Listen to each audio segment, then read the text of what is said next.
भट्टी साहब, एक तो जो महमल बात कर रही हैं, और आपको क्या लगता है क्या ये हिकमत अमली पार्टी के लिए तवीलुल मुद्दती फ़ायदेमंद होगी या आपको लगता है कि ये वक्ती फ़ैसला है? मेरा ख्याल है कि वक्ती फ़ैसला है। ये चलेगा तो ऐसे ही जब तक पाकिस्तान तहरीक इंसाफ की इसको सियासी स्पेस नहीं मिल जाती, या जब तक बुनियादी मसले हल नहीं हो पाते। 9 मई का मामला है, इलेक्शन धांधली का है, पाकिस्तान तहरीक इंसाफ पर मुकदमे और इमरान खान की जेल का मामला है।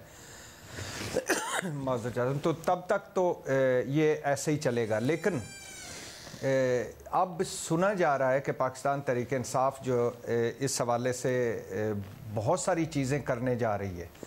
और हैरत अंगेज़ तौर पर मैं अभी वो तीनों बयान पढ़ रहा था इमरान खान साहब के, तो उसमें जो आज इमरान खान ने गुफ्तगू की है, वो गुफ्तगू और जो एक्स पर उनका पैगाम आया है, उस गुफ्तगू में काफ़ी कुछ कॉमन है।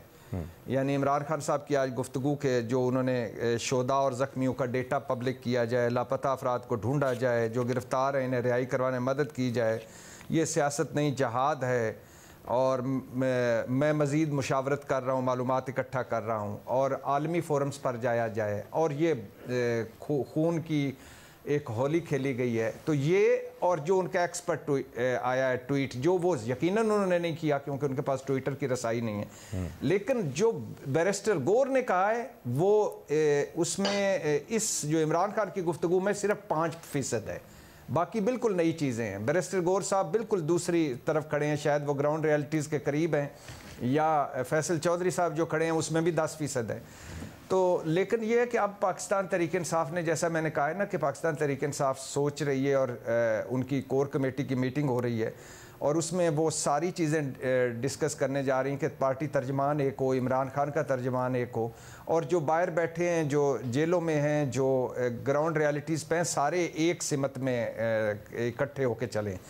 वरना तो अभी तो जो मार्च के फ़ौरन बाद पार्टी जो है वो बुशरा बीबी के सियासी किरदार पर ना खुश नज़र आई, और बुशरा बीबी पार्टी से ना खुश नज़र आई, और इमरान खान की बहनें जो हैं वो मिशाल यूसुफजई को फरा गोगी पार्ट 2 कह रही हैं, और मिशाल यूसुफजई पार्टी को कंप्रोमाइज़ कह रही हैं, और शेर अफजल मरवत डी चौक जाने और संगजानी ना रुकने पर तनकीद कर रहे हैं, और बैरिस्टर गौर जो हैं वो कह रहे हैं कि हमारा सब कुछ तय हो चुका था अगर हम संगजानी रुक जाते, और संगजानी ना रुकने का फ़ैसला बुशरा बीबी ने किया, और कल आया कि बुशरा बीबी से की पर इजहार नाराज़गी किया इमरान खान ने, और आज आया है कि उन्होंने कहा है कि जो कुछ बुशरा बीबी ने किया है वो मेरी। तो भट्टी साहब, आपका क्या मशवरा है, क्या पॉलिसी फिर अपनानी चाहिए PTI को? देखिए, इस वक्त सुना यह जा रहा है कि बड़ा कोई एक मज़ीद सख्त क्रैकडाउन होने जा रहा है पाकिस्तान तहरीक इंसाफ पर। जियो फेंसिंग हो रही है, डेटा इकट्ठा किया जा रहा है, मोबाइल बड़े पैमाने पर ऑपरेशन होने जा रहा है। कोई 50,000 के करीब नामालूम पर्चे हैं नामालूम अफराद पर, तो वो ज़ाहिर है वो नामालूम जब मालूम होंगे लोग पकड़े जाएंगे। तो अब इन हालात में तो पाकिस्तान तहरीक इंसाफ का को यही है कि अब इकट्ठे हों, आपस में ना लड़ें, मुश्किल वक्त मज़ीद आने वाला है। तो जिसने भी गलत फ़ैसला किया, जिसकी भी हिकमत अमली नाकस थी, या जो भी सही तरह परफॉर्म नहीं कर सका, इस वक्त अगर अलहदा होकर करेंगे तो मज़ीद सख्तियाँ होंगी, अगर इकट्ठे होकर करेंगे तो शायद कोई बचत हो और कोई सियासी स्पेस दरमियानी रास्ता निकालें।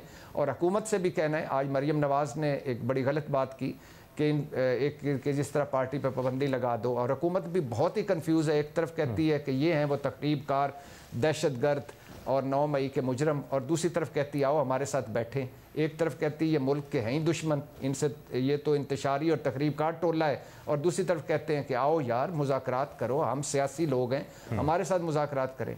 तो हुकूमत को भी खुदा के लिए इस मुल्क को सियासी अदम इस्तेकाम से हुकूमत निकाले, बातचीत करे। हुकूमत हमेशा बड़े दिलों की होती है, खा ये नाजायज़ हुकूमत है, फार्म 47 की हुकूमत है, जाली हुकूमत है, लेकिन हुकूमत तो है ना। तो वो जो PTI में वो भी पाकिस्तानी है, जो रोक रहे थे वो भी पाकिस्तानी है, जो जानों से गए दोनों तरफ से वो भी पाकिस्तानी है।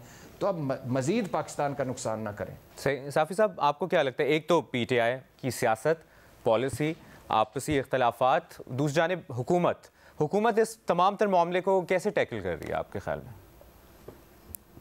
एक तो आज बैरिस्टर साहब ने कह दिया है कि जो गिरफ्तार बंदे हैं उनसे उनकी फैमिलीज को मिलने नहीं दिया जा रहा है। तो अगर उनकी ये बात दुरुस्त हो तो ये बड़ी ज़्यादती है और हुकूमत को चाहिए कि वो जो गिरफ्तार शुदगान हैं उनके साथ उनकी फैमिली के लोगों की मुलाकात कराएं और ताकि वो उनके लिए जो कानूनी चाराजोई कर सकते हैं वो भी करें। दूसरी तरफ हुकूमत ये बात भट्टी साहब की इसमें वज़न है कि ये दोनों चीज़ें एक साथ नहीं चल सकती कि एक तरफ आप उनको मुल्क दुश्मन कहें और दूसरी तरफ उनके साथ मुज़ाकरात की कोशिश भी करें। मुज़ाकरात की तरफ पीटीआई सिर्फ नहीं, ये देखिए ये तो हमने यहाँ पे अपने प्रोग्राम को सिर्फ इन दो पार्टियों तक महदूद कर दिया है, लेकिन गुज़िश्ता इंतखाबात को मौलाना फजल रहमान ने भी कबूल नहीं किया है, उसको बलूचिस्तान के कौम परस्तों ने भी कबूल नहीं किया है, दीगर लोगों को भी दांदी की शिकायत है। तो उसके लिए हुकूमत को चाहिए कि वो एक ग्रैंड डायलॉग करे और ग्रैंड डायलॉग के उसमें पराख्तली का मुजाहरा करें और उस ग्रैंड डायलॉग के नतीजे में पिछले इलेक्शन के डिस्प्यूट को भी हल करें कि उसके लिए कमीशन बनाना है, री इलेक्शन करना है, क्या नहीं करना है, क्या करना है। वरना तो सिर्फ पीटीआई नहीं, आज तो हमें पीटीआई के एहतजाज का सामना करना पड़ रहा है। कल आप मौलाना फजल रहमान साहब को सड़कों पे देख सकते हैं, अगले दिन कोई और आ सकता है।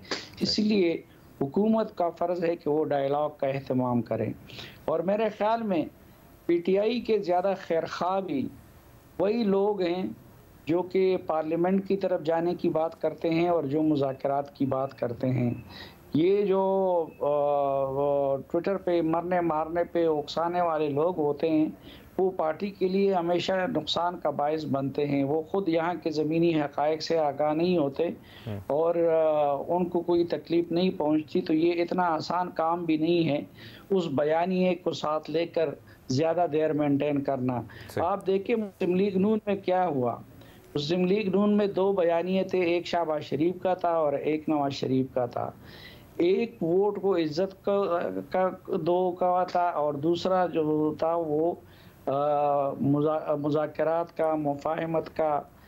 आखिर में कौन सा बयानिया कामयाब हुआ? आखिर में शहबाज शरीफ का बयानिया कामयाब हुआ और मुस्लिम लीग नून को अगर आजमाइशों से निजात मिली तो मियां शहबाज शरीफ के बयानिए के नतीजे में मिली। तो इसलिए आखिर में अल्टीमेटली बयानिया वही कामयाब होता है जो मुफ़ाहमत पे मबनी हो, जो सियासत पे मबनी हो, जो एक दूसरे के साथ बैठने पे मबनी हो। सही।